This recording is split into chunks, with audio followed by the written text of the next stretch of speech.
Hello વિદ્યાર્થી મિત્રો, તમારું સ્વાગત કરું છું. હું લઉં છું ધોરણ 10 ગણિત અને એની અંદર પ્રકરણ નંબર 3 દ્વિચલ સુરેખ સમીકરણ યુગ્મ.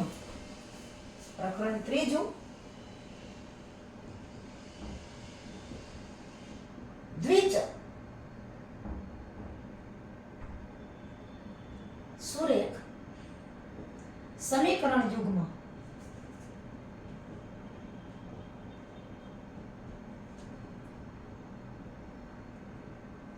એમાં સ્વાધ્યાય 3.3 તમારું પાઠ્યપુસ્તક ખોલતા જાઓ. જે તમારા પાઠ્યપુસ્તકમાં પાના નંબર 31 ઉપર આ ત્રીજા પ્રકરણનું સ્વાધ્યાય 3.3 આવેલું છે. એમાં આપણે પહેલો દાખલો લેવાનો છે.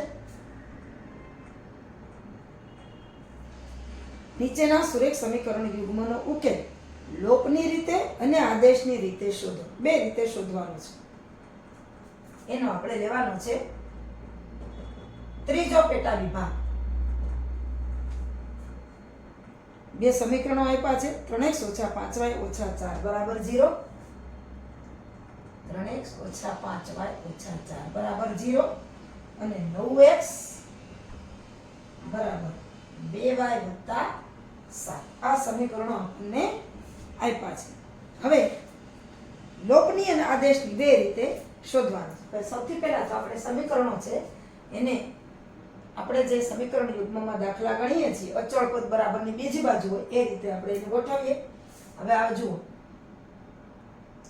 એટલે કે 3x - 5y 4 છે એ માઇનસ છે, સામે જશે તો પ્લસ સમીકરણ 1. હવે એવી જ રીતે 9x 2y છે આ બાજુ લઈ લે એટલે માઇનસ થઈ જશે અને 7 છે આના રાખીએ સમીકરણ 2. હવે લઈ લઈએ પહેલા લોપની રીત. કોઈ પણ એક ચલ છે, સગુણક સરખા કરીને એક ચલનો લોપ કરવાનો છે. હવે જુઓ સગુણકો શું છે તો કાંઈ 3 5 9 અને 2. સામાન્ય રીતે સહેલું પડે એમ કરવાનું. હવે અહીંયા 3 છે, અહીંયા 9 છે. હવે આને હું 3 વડે ગુણું તો 9x થાય અને 9x થાય. તો i પ્લસ છે ને i પ્લસ છે. આપણે મારે રદ કરવા હોય તો બાદબાકી કરવી પડે. એટલે આ 3 વડે ગુણું તો 9x થાય, અહીંયા 9x થાય, પણ આમાંથી આ બાદ કરીએ તો જ આની નિશાની માઇનસ થાય. એટલે હું લખું છું, જુઓ સમીકરણ 1 ને 3 વડે ગુણીને સમીકરણ 1 ઓછા, જુઓ ઓછા લેવાના છો આ વખતે, 1 ઓછા 2 લેતા, કારણ કે મારે લોપ કરવો છે. સમીકરણ 1 ને 3 વડે ગુણવાના છે. એટલે આખા સમીકરણને 3 વડે મારે ગુણવાના છે, બરાબરની બે બાજુ.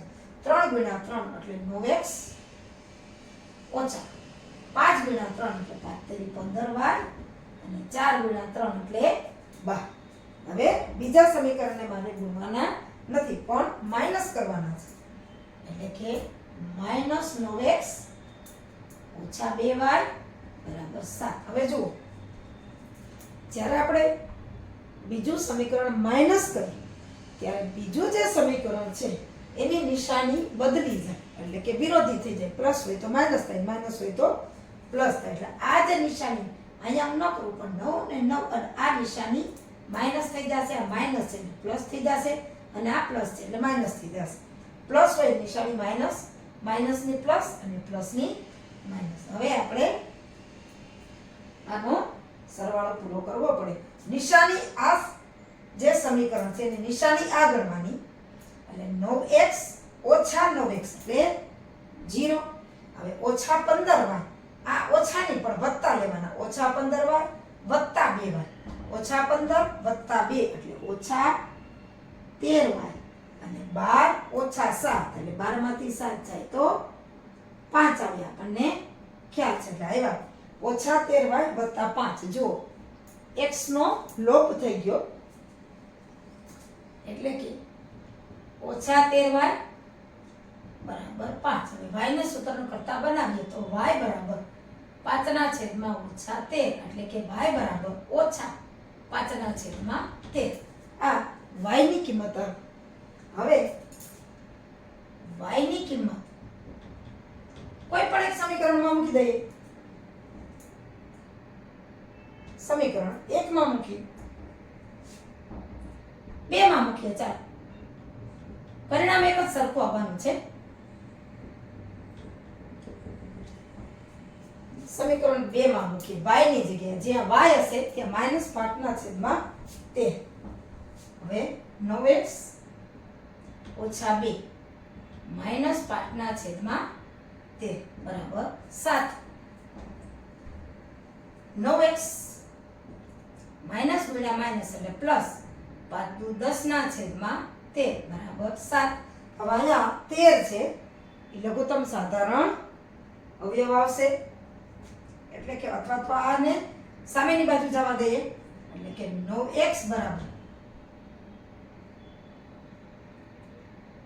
7 ઓછા 10 છેદમાં 13. તો 9x બરાબર આ લસા સાધારણ અવયવ 13 ગુણ્યા 7 એટલે 13 × 7 = 91 અને ઓછા 10 છેદમાં 13 એટલે 91 માંથી 10 જાય તો 81 છેદમાં 13. હવે આ છે 9. આ શેનો જવાબ આવ્યો તો કે 9x બરાબર 81 છેદમાં 13. હજી આપણે x ની કિંમત શોધવાની છે એટલે 9 છે એ હજી સામે જશે એટલે કે x બરાબર 81 છેદમાં 13 ગુણ્યા 1 છેદમાં 9 અથવા તો છેદમાં 9. આપણને ખબર છે 90 × 81 એટલે કે 9 છેદમાં 13 એટલે કે x બરાબર 9 છેદમાં 13, y બરાબર -5 છેદમાં 13 અને x બરાબર 9 છેદમાં 13. હવે જોઈ લઈએ કે આપણો જવાબ સાચો છે કે ખોટો. જો લોકની રીતે આ સમીકરણોનો ઉકેલ આપણને મળ્યો કે x બરાબર 9 છેદમાં 13 અને y બરાબર -5 છેદમાં 13. હવે જોઈ લઈએ આ સમીકરણોમાં મૂકી અને જોઈ લઈએ કે જવાબ સાચો છે કે ખોટો. તો ચકાસણી.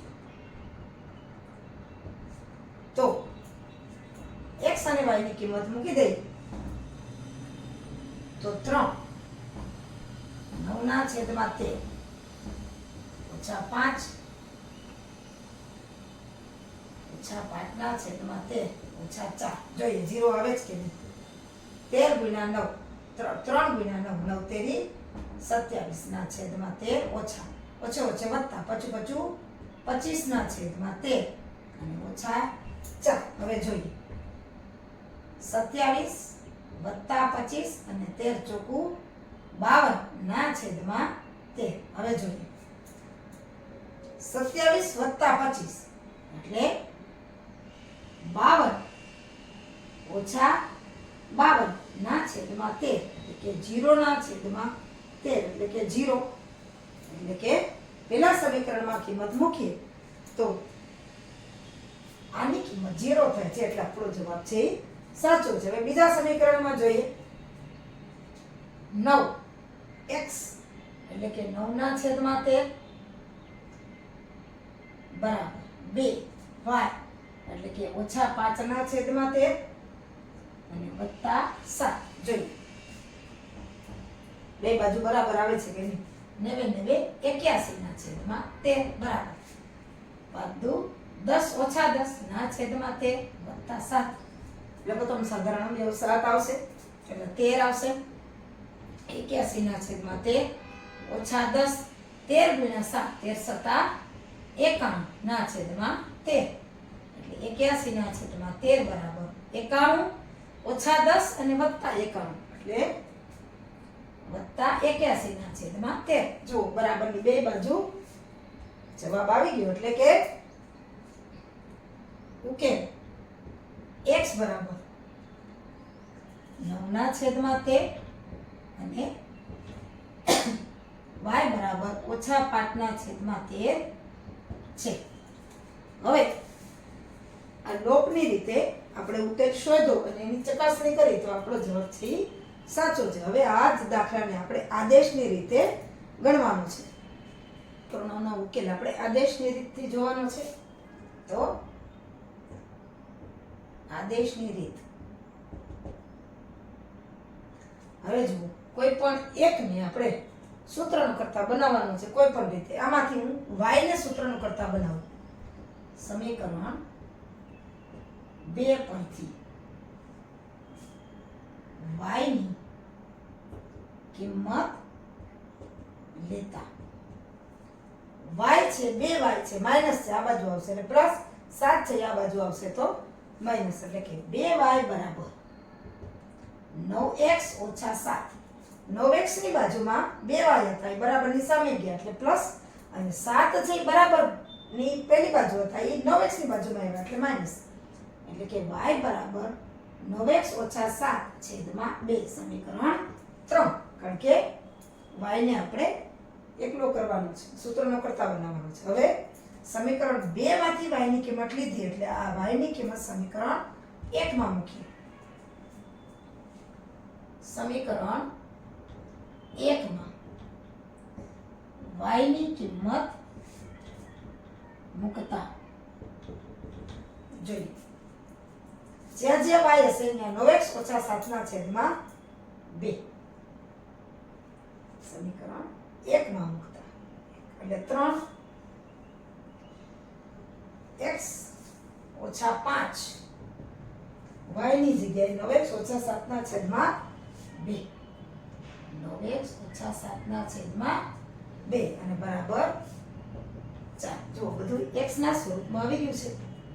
3x છેદ નહીં ઉડે એટલે 9 પંચા 45x ઓછા ઓછા ગુણ્યા ઓછા એટલે 7 પંચા 35 વત્તા ઓછા 5 ગુણ્યા ઓછા 7 એટલે 35 આના છેદમાં 2 બરાબર 4. 2 છે લઘુત્તમ સાધારણ અવયવ આવશે એટલે આને ગુણશે 3 દુ 6x ઓછા 45x વત્તા 35 અને 4 દુ 8. હવે 6x ઓછા 45x, 45 માંથી 6 જાય એટલે કે ઓછા 39x, 45 માંથી 6 જાય એટલે ઓછા 39, 45 માઈનસ છે એટલે ઓછા અને વત્તા 35 બરાબર 8. હવે 39 ને આ બાજુ લઈ લે એટલે પ્લસ થાય ને 8 ને આ બાજુ લઈ લે એટલે માઈનસ થઈ જશે, એટલે કે 35 ઓછા 8 બરાબર 39x. 35 માંથી 8 જાય એટલે કે 27 બરાબર 39x. હજી x ને આપણે સૂત્રનો કરતા બનાવવાનું છે એટલે કે x બરાબર 27 ના છેદમાં 39. આપણને ખબર છે અવયવ 9 ગુણ્યા 3 એટલે 27 અને 13 ગુણ્યા 3 એટલે 39, એટલે કે 3 3 નીકળી જાય એટલે 9 ના છેદમાં 13. x બરાબર 9 ના છેદમાં 13. હવે x ની કિંમત આપણે સમીકરણ 3 માં મૂકીએ એટલે y ની કિંમત મળી જાય. x ની કિંમત સમીકરણ 3 માં મૂકતા x ની કિંમત સમીકરણ 3 માં મૂકીએ એટલે આપણને y ની કિંમત મળી જશે. સમીકરણ છે આ x ની કિંમત આપણે મૂકી દઈએ. શું છે ત્રીજું સમીકરણ? તો કે y બરાબર 9x ઓછા 7 ના છેદમાં 2 માં x બરાબર 9 ના છેદમાં 13 લેતા, આમાં x ની જગ્યાએ 9 ના છેદમાં 13 આપણે લઈ લઈએ એટલે કે y બરાબર 9 ગુણ્યા 9 ના છેદમાં 13 ઓછા 7 ના છેદમાં 2. ફક્ત આપણે x ની કિંમત લીધી છે એટલે કે y બરાબર 9 9 81 ના છેદમાં 13 ઓછા 7 ના છેદમાં 2. હવે y બરાબર 13 છે લઘુત્તમ સાધારણ અવયવ આવશે એટલે 13 સત્તા એટલે કે 81 ઓછા 13 સત્તા 91 છેદમાં 13 અને એ બધાયના છેદમાં 2. હવે y બરાબર 81 ઓછા 51 એટલે ઓછા 10 ના છેદમાં 13 અને એ બધાયના છેદમાં 2.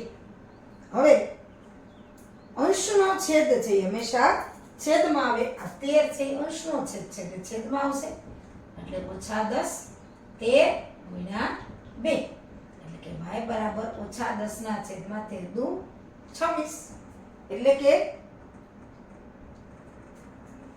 5 ગુણ્યા 2 5 દુ 10 અથવા તો આપણે ગુણાકાર જ કરીએ કે ઓછા 5 ગુણ્યા 2 અને 13 ગુણ્યા 2 2 નીકળી જશે એટલે કે y બરાબર ઓછા 5 ના છેદમાં 13. આપણો જે છે લોકની રીતે જે શોધ્યો તો એ જ ઉકેલમાં આવે છે. એટલે કે આપણને જે સુરેખ સમીકરણ યુગમાં આપ્યો હતો આપે સુરેખ સમીકરણ યુગમાં